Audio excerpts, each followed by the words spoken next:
राधे कृष्णा दोस्तों। एक राजा की बहुत ही अद्भुत कहानी।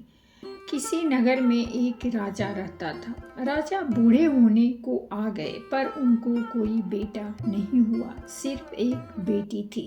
राजा को बहुत चिंता होने लगी कि अब मेरा इतना बड़ा साम्राज्य कैसे संभलेगा, इसकी देखभाल कौन कर पाएगा। एक दिन अचानक भगवान का नाम लेकर राजा ने यह निर्णय लिया कि कल सुबह जो भी हमारे दरवाजे पर आने वाला पहला व्यक्ति होगा, मैं अपनी बेटी से उसका विवाह कर दूंगा और अपना नया उत्तराधिकारी बना दूंगा। अगले दिन सुबह सुबह एक फटी पुरानी कमीज पहने एक लड़का दरवाजे पर दस्तक देता है। राजा ने प्रभु इच्छा समझकर अपने निर्णय के अनुसार अपनी बेटी की शादी उस लड़के के साथ कर दी और अपना सारा राजपाट उसे देकर पहाड़ों पर संन्यास को चला जाता है। अब ये नया राजा राजपाट के बारे में जानकारी इकट्ठा करने की कोशिश करता है। राज कैसे संभालना है, युद्ध में कैसे जाना है, क्या तैयारी होनी है ताकि बहुत अच्छा राजा साबित हो। उसने अलग अलग काम अपने अलग अलग मंत्रियों को दे रखा था, जैसे राजकोष वित्त मंत्री को, सेना की बागडोर सेनापति को और ऐसे ही अन्य कई मंत्रियों को अपने मंत्रिमंडल में शामिल कर रखा था। नए राजा के संचालन में राज बहुत बढ़िया से चल रहा था। सारी प्रजा पुराने राजा की बहुत तारीफ कर रही थी कि क्या राजा चुना है महाराज ने। समस्त प्रजा के हमदर्द बनकर सदैव खड़े रहते हैं। यहाँ राजसभा के समस्त कमरे में समय समय पर सब आ जा सकते थे, लेकिन एक कमरे में सिर्फ राजा ही जाते थे। ये इस कोठरी में 10-15 दिन में जाते थे और किसी को जाने की अनुमति नहीं थी, यहाँ तक कि रानी को भी नहीं। अब समस्त दरबारियों को जिज्ञासा हुई कि आखिर इस कमरे में ऐसा क्या है कि कोई उसके अंदर देख भी नहीं सकता। जानने की इच्छा सभी को थी, लेकिन कोई कुछ पूछ नहीं रहा था।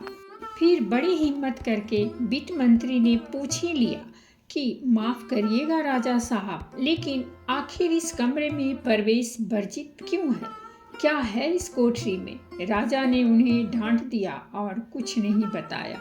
कुछ दिन बाद सबने कहा कि अब सेनापति ही पूछ सकते हैं कि इनकी बात राजा को माननी पड़ेगी।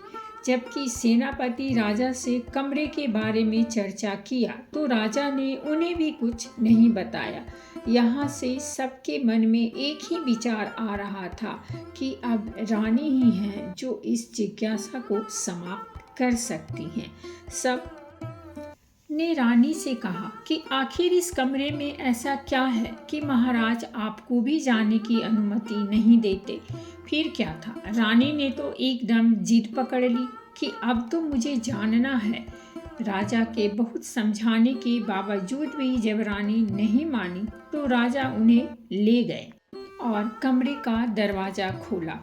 देखा तो उसमें कुछ भी नहीं था, एक फटी कमीज और कुछ फटे कपड़े टंगे थे।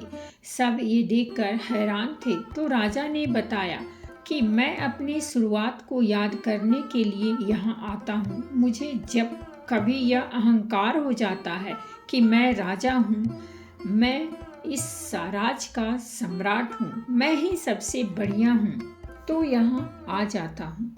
आधे घंटे बैठा रहता हूँ, अपने शुरुआत को याद करता हूँ और अपने आप को बताता हूँ कि मैं यही था, यही मेरी शुरुआत थी। वो तो पुराने महाराज का शुक्र मनाओ कि मुझे राजा बना दिया। थोड़ी देर के बाद जब अहंकार टूट जाता है तो साफ और सच्चे मन से बाहर आ जाता हूँ और अपनी प्रजा की सेवा में लग जाता हूँ। यह कहानी हमें बताती है कि अगर ज़िंदगी में कभी आपको ईगो आ जाए, आप अपने को बेस्ट मानने लगो, आपको लगता है कि मेरे जैसा तो कोई है ही नहीं, तो अपने शुरुआत को याद करिए, अपने स्ट्रगल वाली पुरानी ज़िंदगी को याद करिए। आप सरल होने लगेंगे, विनम्र होने लगेंगे, ज़मीन से जुड़ा हुआ महसूस करने लगेंगे। इसीलिए कहा जाता है कि पैसा इंसान को ऊपर ले जाता है, इंसान पैसा को कभी ऊपर नहीं ले जा पाता है। तो दोस्तों, ये थी हमारी आज की कहानी, और अगर कहानी अच्छी लगी हो तो प्लीज़ हमारे चैनल को सब्सक्राइब कीजिए, वीडियो को लाइक और शेयर ज़रूर कीजिए। कहानी सुनने के लिए बहुत बहुत धन्यवाद। मिलते हैं हम एक नई कहानी के साथ।